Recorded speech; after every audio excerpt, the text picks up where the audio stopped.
Hello, this is Giovanni here at FropTools, and today we're going to explore these patches here.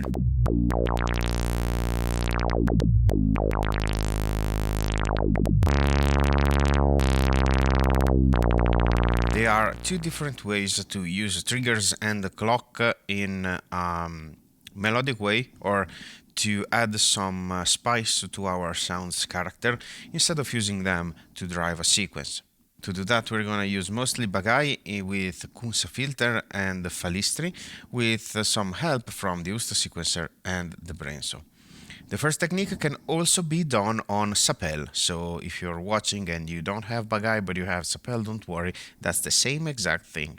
Whereas the second one is peculiar to this module here because it will rely on its clock burst section. This is where we start. It is a very simple baseline.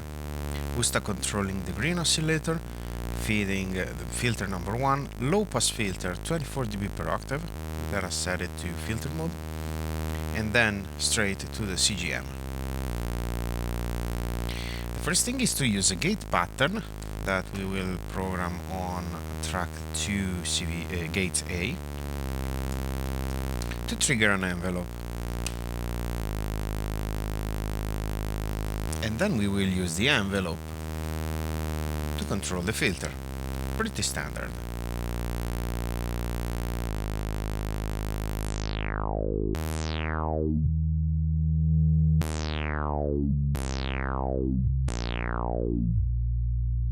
I am not driving the Kunsa too hot, so I'm using a very low input gain and not too much saturation to have a more liquid sound.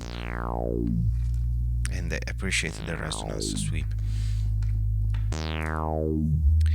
What I want to do is to combine this pretty standard subtractive synthesis patch with some filter pinging from bagài's clock.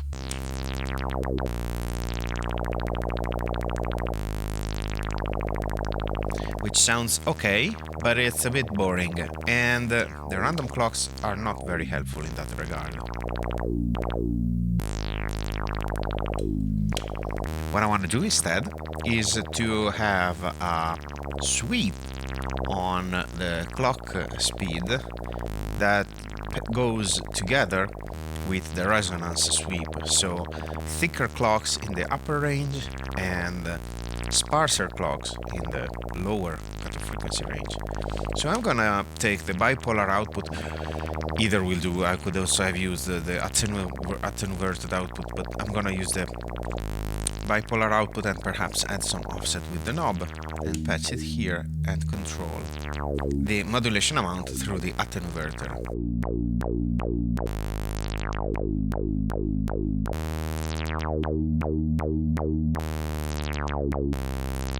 Now you can see that we are having some thicker clocks, and the clocks goes slower as the cutoff frequency descends.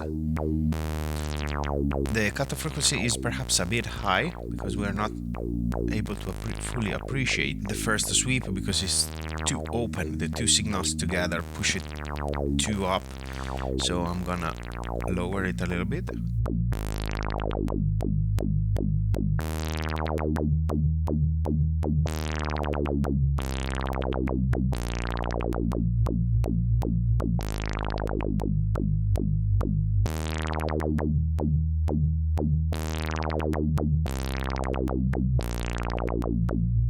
Let's remove the slide.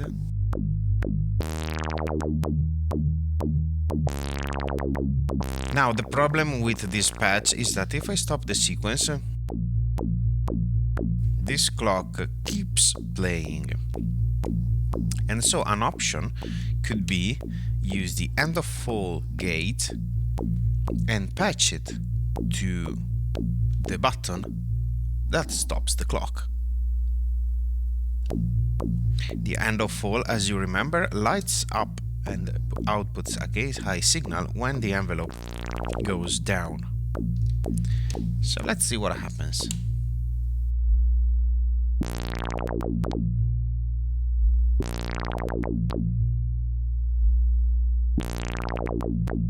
The only disadvantage of this patch, which otherwise would work very well, is that this button outputs a clock signal.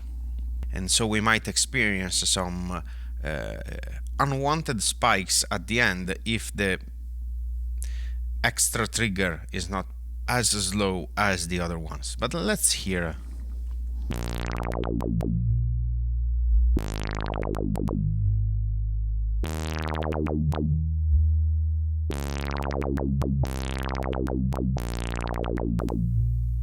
I don't mind too much, to be fair. It has a kind of a wonky effect that pairs pretty well with the overall vibe. We can try and see what happens if our envelope goes up and down instead of just up.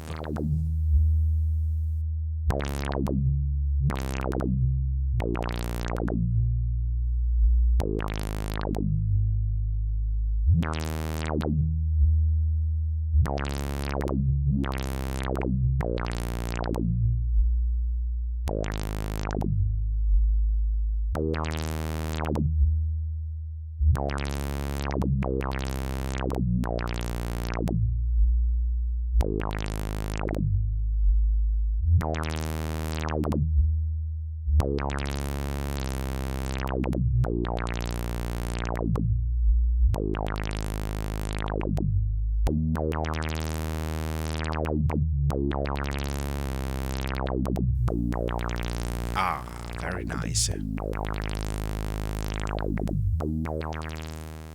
We could take this patch a little bit further, for example, by patching the clocks to ping another filter and use them in parallel. So filter 1 just with the sweep, and filter 2 only with the pings, perhaps in bandpass mode.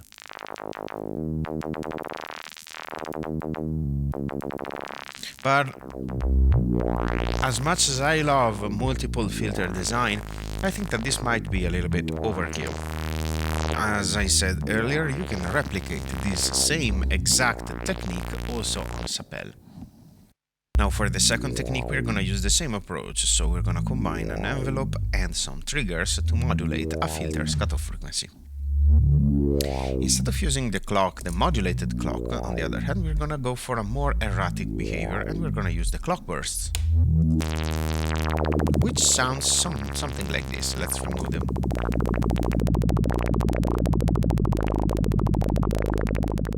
Now the clock burst is a strange beast. I've already discussed it in Bagai's tutorial that you can find here and in the description, but it is somehow similar to the more than clock, so a sum of the straight clock and some extra triggers that happen randomly, but those triggers have a variable frequency that depends on the fluctuating random voltage settings, and they can be way thicker. See this very liquid sound.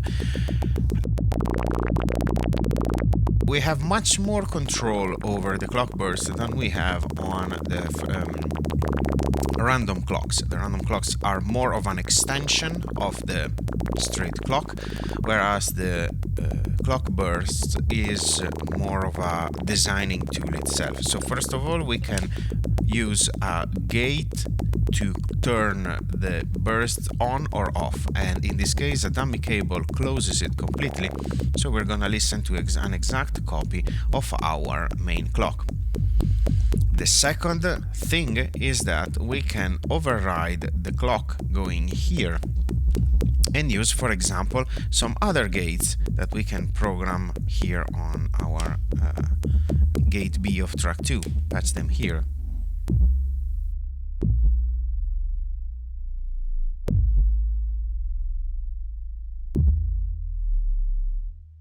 It goes without saying that we can now combine those gates with the bursts.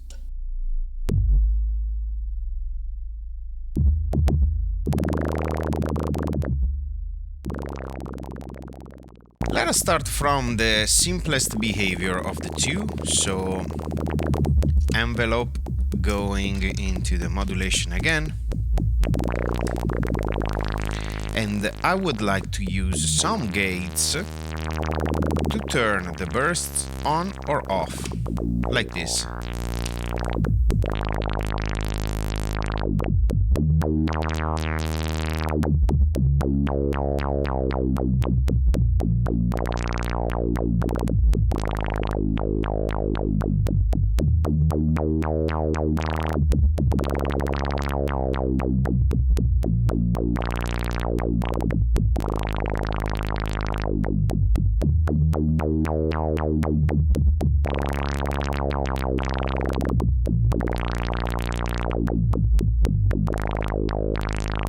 The next step could be multiplying our envelope gate and use a copy to override the clock. So we're gonna have basically just the burst and a trigger summed to the envelopes.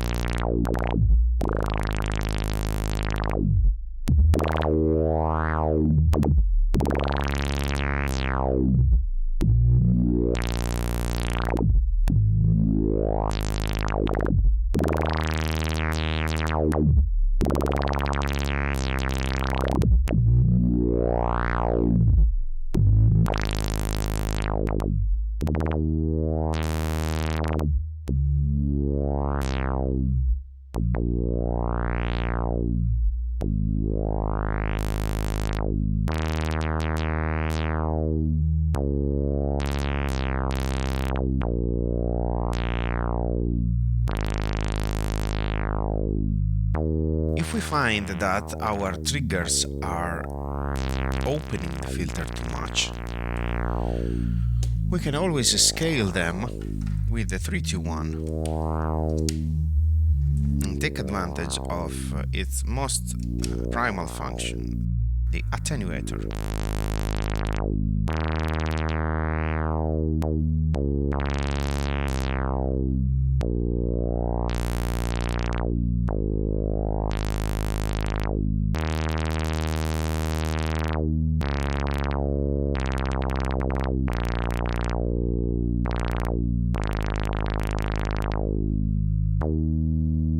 By playing with the global rate of change and the probability distribution, we can control the density and the speed variation of the bursts.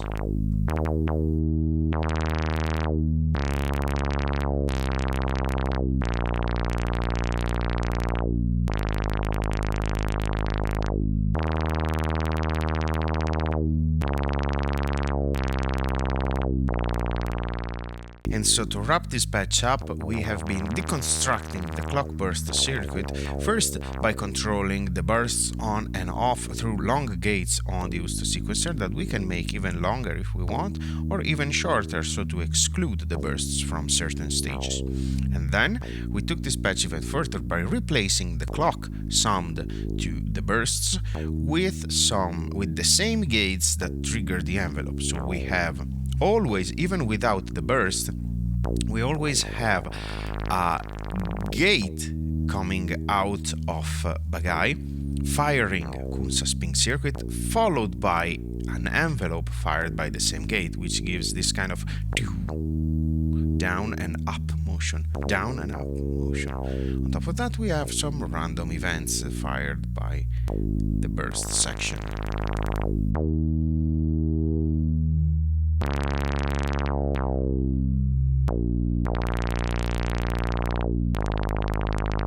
And so those were a couple of techniques on how to use clocks, gates and timing pulses in general to add some texture to the sound and as a part of the sound synthesis path, as opposed to just using them to trigger musical events like envelopes or driving sequences. If you have more ideas on this topic, do let me know in the comments below, and the same goes for any questions that you may have on anything unclear that I have said. I hope you found this video interesting and useful, and I will see you next time for more patch tips.